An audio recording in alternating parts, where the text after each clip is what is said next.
ever looked up in the sky and wondered what was there, higher than the birds, past the clouds, farther than the moon? A complete host of fascinating objects spin in the outer space. Let's imagine for a moment that we leave the Earth behind and explore the solar system that surrounds it. We call it the solar system because everything in it is centered around the sun. And solar का मतलब ही होता है to do with the sun. Sun is a star. Yes, children, sun एक तारा ही है. Just like many of the other stars that you can see in the night sky, just many times closer to us. Still, the sun is very, very far away from the earth, almost 93 million miles away. That's why it looks so small, even though it is the biggest object in the solar system. In fact, the sun makes up more than 99% of the mass of the solar system.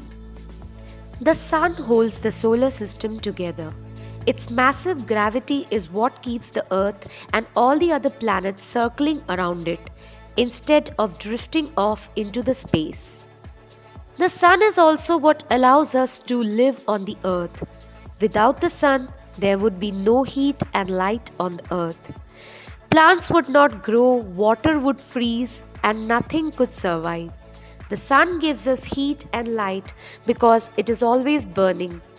It is a giant ball of gases, mostly hydrogen and helium, and it burns at a millions of degrees in its center. Let's leave the sun now to explore the planets.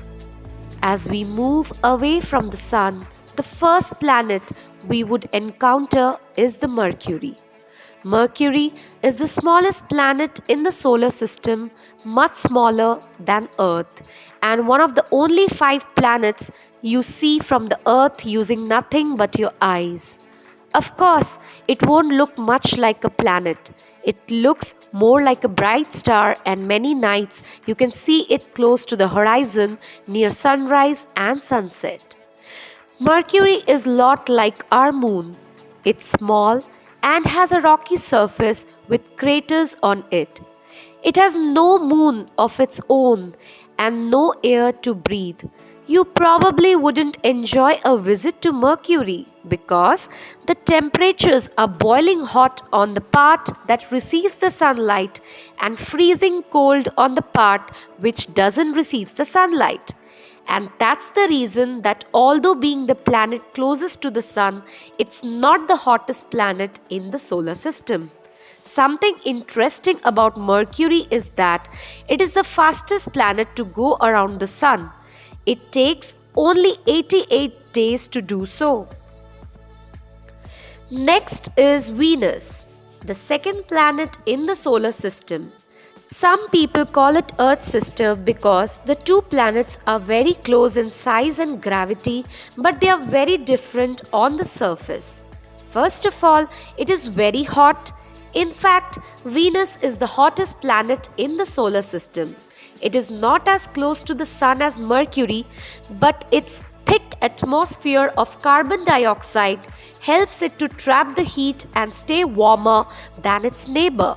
Much like the greenhouse effect, isn't it? Venus has a thick atmosphere, but it is not one that you could breathe. It is mostly made up of carbon dioxide and there are clouds of sulfuric acid. Venus might not be fun to visit, but it is beautiful to look at. It is the brightest planet in the solar system. If you are looking at a sunrise or sunset and suddenly notice what looks like a very bright star, you are probably looking at Venus. After Venus comes Earth, the third planet from the sun. Of course, you know all about Earth because that's the planet where we live. Earth is what is called a Goldilocks planet because it is not neither too hot and not too cold. It is just the appropriate one to sustain life. As far as we know, Earth is the only planet to have living things. Let's leave Earth for a moment and visit Mars, the 4th planet from the Sun. Mars is known as the red planet because of iron oxide, a material similar like rust in the soil, which gives it a reddish color. Mars is smaller than Venus and Earth but larger than Mercury. It is cold and rocky with a thin atmosphere made up of carbon dioxide and oxygen.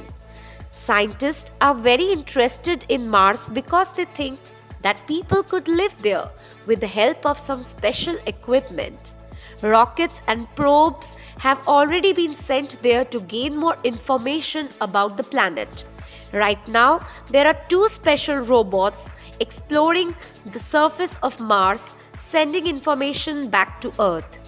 Mars has two moons, but they are small and irregular in shape. An asteroid belt is found between Mars and Jupiter. An asteroid belt is a big ring of asteroids or rocky objects orbiting the Sun. Jupiter comes next, which is the fifth and the largest planet in the solar system. It is called the gas giant because it is really big and made mostly of gases. Jupiter is the second brightest planet after Mars, which you can see in the sunset and sunrise. You can usually find Jupiter higher in the sky than Venus since Jupiter is away from the Sun and not close to it. Jupiter has at least 67 moons. One of its moons is the largest moon in the solar system. People cannot land on Jupiter because it is made up of gases. There is no ground to land on. Even if there was somewhere to land, Jupiter is covered by terrible storms, much stronger than even the strongest storms on the Earth. One storm can be seen as the red spot because that's what it looks like, and it has been going on for at least 200 years. After Jupiter comes Saturn, another gas giant. Saturn is famous for its beautiful rings. Although they look like solid from a distance, the rings are actually made from many small ice particles as well as rocks and dust. Saturn also has more than 60 moons orbiting around it, some as large as the planet Mercury, and many smaller. After Saturn comes Uranus, the seventh planet from the Sun. Unlike any other planet in the solar system, it is tilted so much that it actually spins sideways. Uranus has rings around it, although they are much smaller than Saturn's. Uranus is covered in blue clouds made of methane, which gives it a lovely blue color. Very similar to Uranus is the Neptune, the eighth planet from the Sun. Neptune is another planet which appears blue due to the presence of methane in its atmosphere. Neptune is a darker blue than Uranus, and scientists aren't sure why. Neptune has a few thin rings and 14 moons that we know about. Because Neptune is far out in space, it takes it very long time to go around the Sun. Remember Mercury?